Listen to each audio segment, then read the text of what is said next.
ಏನು ವಿಚಾರ ಗೊತ್ತಿಲ್ಲ. ಏನಂತ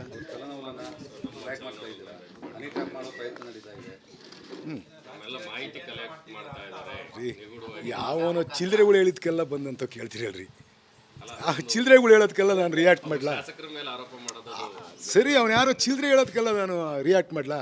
ನಂದು 30 ವರ್ಷ ಹಿಂದೆ ನಮ್ಮ ಅಪ್ಪನ ಜೊತೆ ದುಡಿದಿದ್ದು 10-15 ವರ್ಷ 40 ವರ್ಷದ ರಾಜಕೀಯ ಜೀವನದಲ್ಲಿ ಒಂದೇ ಒಂದು ದಿವಸ ಒಬ್ಬರ ಮೇಲೆ ದ್ವೇಷದ ರಾಜಕಾರಣ ಮಾಡಿದ್ದೇ ಆಗಲಿ, ಇನ್ನು ಒಬ್ಬರ ಮೇಲೆ ಏನಾದರೂ ಕೆಟ್ಟದಾಗಿ ನಡ್ಕೊಂಡಿರೋದೇ ಆಗಲಿ, ಇಡೀ ತಾಲೂಕಲ್ಲಿ ಮತದಾರನ ಬಿಟ್ಟು ಕೇಳ್ಕೊಂಬಿಡ್ನಿ. ಇಲ್ಲ, ನನ್ನ ವಿರುದ್ಧ ನಿಂತಿದ್ರಲ್ಲ, ಈ ದಿಲೀಪ್ನೇ ನಿಂತಿದ್ರು. ದಿಲೀಪ್ 2 ಸಾರಿ ನಿಂತು ಸೋತವ್ರು, ಅವ್ರನ್ನೇ ಕೇಳಿ. ನಾನು ವೈಯಕ್ತಿಕವಾಗಿ ಯಾರ್ದಾನ ತೇಜೋವಧೆ ಮಾಡ್ತೀನ, ಇಲ್ಲ ವೈಯಕ್ತಿಕ ವಿಚಾರಗಳಲ್ಲಿ ಯಾವತ್ತಾನು ಇಂಟರ್ಫಿಯರ್ ಆಗಿದ್ದೀನ, ಯಾರದೇ ಇರ್ಬೋದು, ಅವ್ರನ್ನೇ ಕೇಳಿ. ಅವರೇ ಹೇಳ್ತಾರಲ್ವಾ. ಈ ಥರ ಚಿಲ್ಲರೆ ಥರ ನಡ್ಕೊಬಾರ್ದು. ಒಬ್ಬ ರಾಜಕೀಯ ಪಕ್ಷದ ಮುಖಂಡನಾಗ್ಬಿಟ್ಟು ಈ ಥರ ಚಿಲ್ಲರೆ ಥರ ಎಲ್ಲ ಸ್ಟೇಟ್ಮೆಂಟ್ ಕೊಡಬಾರ್ದು. ಏನೈತೆ ನನ್ನ ಮಗನ ಆಡಿದಲ್ಲಿ ಏನೈತೆ ಆಯಿತು, ಏನೈತೆ ಅದ್ರಾಗೆ ಮಾತಾಡಿರ್ತಾರೆ. ಯಾವ ಪ್ರಾಪರ್ಟಿ ಮಾತಾಡ್ಯವ್ರೆ? ಅವ್ನ ಪ್ರಾಪರ್ಟಿ ಮಾತಾಡ್ಯವನ, ನಾಗರಾಜನ ಪ್ರಾಪರ್ಟಿ ಅಂತ ಮಾತಾಡ್ಯವ ನನ್ನ ಮಗ. ಎಲ್ಲಿ ಹೇಳ್ಯವನು? ಮತ್ತೆ ಎಲ್ಲಿ ಬಂದಿದೆ ನನ್ನ ಮಗಂದು? ಅದ್ರಾಗೆ ಪ್ರವೋಕ್ ಮಾಡ್ತಾರೆ, ಕೇಳಿಸ್ಕೊಂಡಿದ್ದಾರೆ. ಅದ್ರಾಗೆ ಏನಾರ ಬೇಕಾ ಕೇಳು ಅಂತ ಕೇಳ್ತಾರೆ ಒಬ್ಬ ಸಣ್ಣ ಧ್ವನಿಲಿ. ಅದನ್ನು ಯಾವ ಉದ್ದೇಶ ಇಟ್ಕೊಂಡು ಇವ್ರು ಮಾಡ್ತಾ ಇರೋದು. ನನ್ನ ಮಗ ಮಾಡ್ತಾ ಇಲ್ಲ. ನನ್ನ ಮಗ, ನಾನು ಫೋನ್ ಕೊಡ್ತೀನಿ ನಿಮ್ಮ ಕೈಗೆ, ತಗೊಂಡೋಗಿ ಚೆಕ್ ಮಾಡಿ. ನನ್ನ ಮಗಂತವ್ ನಾನು 3 ತಿಂಗಳಾಯ್ತು ಮದುವೆ ಆದಮೇಲೆ ನನ್ನ ಮಗಂತವ್ ಮಾತಾಡಿಲ್ಲ. ನೆನ್ನೆನೇ ಮಾತಾಡಿರೋದು ನಾನು ಫೋನ್ ಕೊಡ್ತೀನಿ. ಹೇಳವನಲ್ಲ ಅವನು, ಫೋನಿಗೆ ಕರೆಸ್ಪಾಂಡೆನ್ಸ್ ಹೇಳವ್ರೆ ಅಂತ ಏನೇನೋ ಹೇಳವನಲ್ಲ. ಕೊಡ್ತೀನಿ ತಗೊಳ್ಳಿ, ಅವನೇ ಎಂಕ್ವೈರಿ ಮಾಡಿ ಅವನಿಗೆ ಕೊಡಿ ತಗೊಂಡೋಗಿ ಫೋನ್ ನಂದ. ನಾನು 3 ತಿಂಗಳಿಂದ ಈಚೆಗೆ ನನ್ನ ಮಗನ ತಾವು ಮಾತಾಡಿದರೆ, ನೆನ್ನೆ ಮಾತಾಡೋದು ಬಿಟ್ಟರೆ ಮಗನ ತಾವು ಮಾತಾಡಿದ್ರೆ ನಾನು ರಾಜೀನಾಮೆ ಕೊಡ್ತೀನಿ. ಇವೆಲ್ಲ ಮಾಡಬಾರ್ದು, ಚಿಲ್ಲರೆ ಥರ ನಡ್ಕೊಬಾರ್ದು. ಒಬ್ಬ ಗೌರವಾನ್ವಿತ ವ್ಯಕ್ತಿ ಅವನು ಹೇಳವ್ರೆ, ನಮ್ಮ ತಾಯಿ ಎತ್ತಿ ಮರಕಾಕಿಯವರು ನಮ್ಮನ್ನೆಲ್ಲರೂ ತಿಪ್ಪಿಗೆ ಹಾಕಿದ್ರ? ನಮ್ಮನ್ನೇ ಈಗ ನಿಮ್ಮನ್ನೆಲ್ಲ ತಿಪ್ಪಿಗೆ ಹಾಕಿತ್ತ ನಿಮ್ಮಮ್ಮ ಎತ್ತಿ? ಎಲ್ಲರೂ ಮರಕೆ ಹಾಕೋದು, ಎಲ್ಲರೂ ಗಂಡಸ್ರೆಯ, ಎಲ್ಲರೂ ತಾಕತ್ತಾಗೆ ಇರೋ ರಾಜಕೀಯ ಮಾಡೋದು. ನಾನು ನೇರವಾಗಿ ರಾಜಕೀಯ ಮಾಡೋನು. ನನ್ನ ವಿರುದ್ಧ ಯಾವನು ನಿಂತ್ಕೊಂತಾನೋ ಅದ್ರ ಬಗ್ಗೆ ತಲೆನೂ ಕೇಳಿಸ್ಕೊಳ್ಳೋದು. ನಾನು ನೋಡು, ನಾನು ಜನದತ್ರಕ್ಕೆ ಹೋಗಿ ಓಟ್ ಕೇಳೋದು ಬಿಟ್ಟರೆ ನಾನೊಂದು ಸಣ್ಣ ಸಭೆನೂ ಮಾಡಲ್ಲ. ಎದುರುಗಡೆ ನಿಂತಿರೋನಿಗೆ ಅವನ ಬಗ್ಗೆ ಒಳ್ಳೆದು ಮಾತಾಡಲ್ಲ, ಕೆಟ್ಟದು ಮಾತಾಡಲ್ಲ. ನನ್ನ ಕೆಲಸ ಏನೋ ಅಷ್ಟು ಮಾಡ್ಕೊಂಡು ಹೋಗ್ತೀನಿ. ಇವತ್ತು 5 ಕೋಟಿ ವರ್ಕು ಪೂಜೆ ಮಾಡೋಕ್ಕೆ ಹೋಗ್ತಾ ಇದ್ದೀನಿ. ಅದನ್ನು ಬಿಟ್ಬಿಟ್ಟು ಈ ಥರ ಚಿಲ್ಲರೆ ರಾಜಕಾರಣ ಮಾಡಬಾರ್ದು. ಯಾರೇ ಆಗಲಿ ಮಾಡಬಾರ್ದು. ತಗೊಳ್ಳಿದ್ದೀನಿ, ಹೋಗಿ ನನ್ನ ಕಾನ್ಸ್ಟಿಟ್ಯೂನ್ಸಿಲಿ ಕೇಳಿ. ಬೇಡ, ನನ್ನ ಕೇಳಬೇಡಿ, ದಿಲೀಪನೇ ಹೋಗಿ ಕೇಳಿ. ಅವನು ವ್ಯವಹಾರ ಮಾಡ್ತಾವನಲ್ವ. ಒಂದು ದಿವಸ ನಾನು ಏನಾರ ಅವನ ವ್ಯವಹಾರದ ಬಗ್ಗೆ ಆಗಲಿ, ಅವನದಲ್ಲ, ಅವ್ನು ಪಕ್ಕ ಕೂತಿದ್ರಲ್ಲ, ಅಕ್ಕಪಕ್ಕ ಬೆಡ್ಸೋಮಣ್ಣ ಕೂತಿದ್ರು, ಯೋಗಣ್ಣ ಕೂತಿದ್ರು, ಆಮೇಲೆ ನಮ್ಮ ಲೋಕಣ್ಣ ಕೂತಿದ್ದ, ವನಗಿರಿಗೌಡರು ಕೂತಿದ್ರು. ವನಗಿರಿಗೌಡ್ರನ್ನೇ ಕೇಳು, ಅವ್ರು ವ್ಯವಹಾರ ಮಾಡ್ತಾವ್ರಲ್ವ. ಲೋಕಣ್ಣನ ವ್ಯವಹಾರ ಮಾಡ್ತಾವನಲ್ವ, ಕೇಳಿ. ಅವ್ರಿಗೆ ವ್ಯವಹಾರಕ್ಕೆ ಯಾವತ್ತಾರ ಒಂದು ದಿವಸ ಒಂದು ಸೆಕೆಂಡಲ್ಲಿ ಅವರೆಲ್ಲ ನಾನು ಬಿಟ್ಟು ಹೋದ್ರಲ್ವ ಅಂತ ಇದ್ದು. ಅವ್ರಿಗೆ ಏನಾರು ತೊಂದರೆ ಕೊಟ್ಟಿದ್ದೀನಿ ಕೇಳಿ. ಯಾರಿಗೆ ತೊಂದರೆ ಕೊಟ್ಟಿದ್ದೀನಿ ಕೇಳಿ. ಅವ್ರಿಗೆ ಬೇಡ, ಇಡೀ ಕ್ಷೇತ್ರಕ್ಕೆ ಹೋಗಿ ನನ್ನ ಪರವಾಗಿರೋದನ್ನ ಬಿಟ್ಬಿಡಿ, ವಿರುದ್ಧವಿರೋರು ಹೋಗಿ ಕೇಳಿ.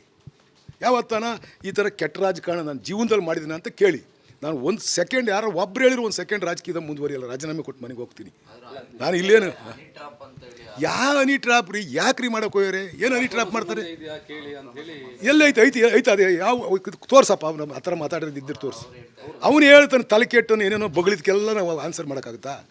ಯಾರು ಉತ್ತಮರೇದಾರ ಮಾತಾಡಿದ್ರೆ ಹೇಳಾರ, ಅವ್ನು ಉತ್ತಮನ ಬಂದು ಈ ಥರ ಇದನ್ನು ದೊಡ್ಡ ವಿಚಾರ ಮಾಡ್ಕೊಂಡು ಸ್ಟೇಟ್ಮೆಂಟ್ ಕೊಟ್ಟಿರೋದು ಅವ್ನು ಉತ್ತಮನ. ಅವನು ಇದರಿಂದ ನನ್ನ ಹೆಸರು ನಾನೇನು ಎತ್ತ ಅನ್ನೋದು ನನ್ನ ಕಾನ್ಸ್ಟಿಟ್ಯೂನ್ಸಿ ಜನಕ್ಕೆ ಗೊತ್ತಿದೆ. ನಾನು ಬೆಳಗ್ಗೆ ಎದ್ದು ಅವ್ರ ಜೊತೆಲೇ ಇರ್ತೀನಿ ನಿರಂತರ 24/7. ಯಾವನಾರ MLA ಕಾನ್ಸ್ಟಿಟ್ಯೂನ್ಸಿಗೆ ಹೋಗ್ತಾನೆ ಅಂದರೆ ಅದು ನಾನೇ ಅಂತ ನಾನು ಅಂದ್ಕೊಂಡಿದ್ದೀನಿ. ಬೇರೆಯವ್ರು ಹೆಂಗೆ ಮಾಡ್ಕೊತಾರೋ ಗೊತ್ತಿಲ್ಲ ನನಗೆ. ನಾನು ಅಷ್ಟು ಯಾರದೇ ನನ್ನಿಂದ ಒಬ್ಬ ಬಡವನಿಗೆ ಸಣ್ಣ ತಪ್ಪಾಗಬಾರ್ದು, ಅವನಿಗೆ ನೋವಾಗಬಾರ್ದು, ಆ ರೀತಿ ನಡವಳಿಕೆಯಿಂದ ಹೋಗ್ತಕ್ಕಂಥನು. ನಾನು ಜನ ಓಟ್ ಕೊಟ್ಟು ನನ್ನ ಆರಿಸೇವ್ರೆ. ನನ್ನ ನಡತೆಯಿಂದ ನನ್ನ ಕಾನ್ಸ್ಟಿಟ್ಯೂನ್ಸಿ ಜನಕ್ಕೆ ಯಾವತ್ತೂ ಅಗೌರವ ಆಗಬಾರ್ದು, ಗೌರವ ಸಿಗಬೇಕು. ನನಗೆ ಒಬ್ಬ ಒಳ್ಳೆ ವ್ಯಕ್ತಿ ಓಟ್ ಹಾಕಿದ್ದೀವಿ ಅನ್ನೋ ಭಾವನೆ ನನ್ನ ಕಾನ್ಸ್ಟಿಟ್ಯೂನ್ಸಿ ಜನಕ್ಕೆ ಬರಬೇಕು ಅನ್ನೋ ರೀತಿಯಲ್ಲಿ ನಾನು ನಡ್ಕೊತಾ ಇರ್ತಕ್ಕಂಥ. ವಿರುದ್ಧ ಷಡ್ಯಂತ್ರ ನಡೀತಾ ಇದೆಯಾ ಅಂತ ಗೊತ್ತಿಲ್ಲ. ಯಾವನು ಏನು ಮಾಡ್ಕೊಂಡ್ರು ನಾನು ಅದಕ್ಕೆಲ್ಲ ಏನು ತಲೆ ಕೆಡ್ಸ್ಕೊಳಕ್ಕೆ ಹೋಗಲ್ಲ. ಯಾಕಂದರೆ ಏನಾಗುತ್ತೆ ಏನು ಷಡ್ಯಂತ್ರ ಮಾಡ್ತಾರೆ? ಏನು ಅವ್ನು ಯಾವ ದಾಸಯ್ಯ ಅಂತ ನೋಡಿಲ್ಲ ರೀ ಇದುವರೆಗೂ ನಾನು.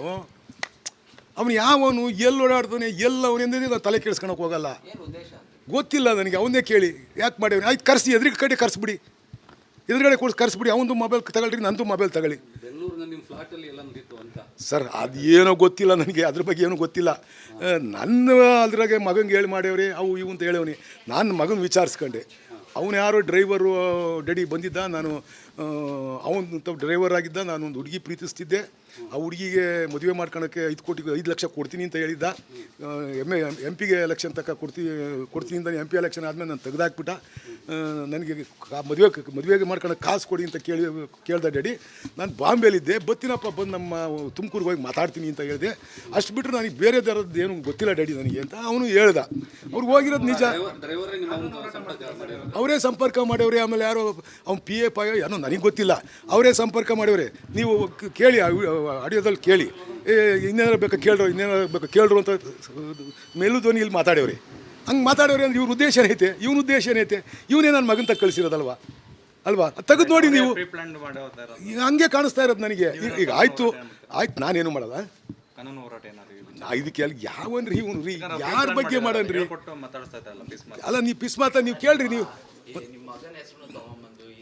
ಸರ್. ಅವನಿಗೂ ಇದಕ್ಕೂ ಸಂಬಂಧ ಇಲ್ಲ ಪಾಪ.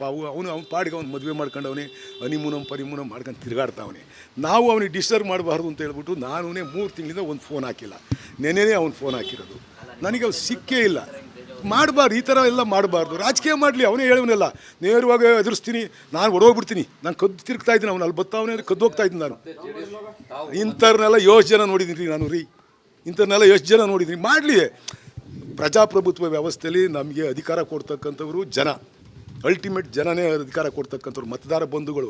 ಅವ್ರು ಡಿಸೈಡ್ ಮಾಡ್ತಾರೆ, ನಾನು ಬೇಕಾ ಅವ್ನು ಬೇಕಾ, ನಿಂತ್ಕೊಳ್ಳಿ, ಹೋರಾಟ ಮಾಡಲಿ. ಅದಕ್ಕೆ ನಾನು ಹಿಂಜಗ್ಗಲ್ಲ. ಈ ಥರ ಸಿಳ್ಳಿ ವಿಚಾರಗಳನ್ನೆಲ್ಲ ಇಟ್ಕೊಂಡು ನನಗೆ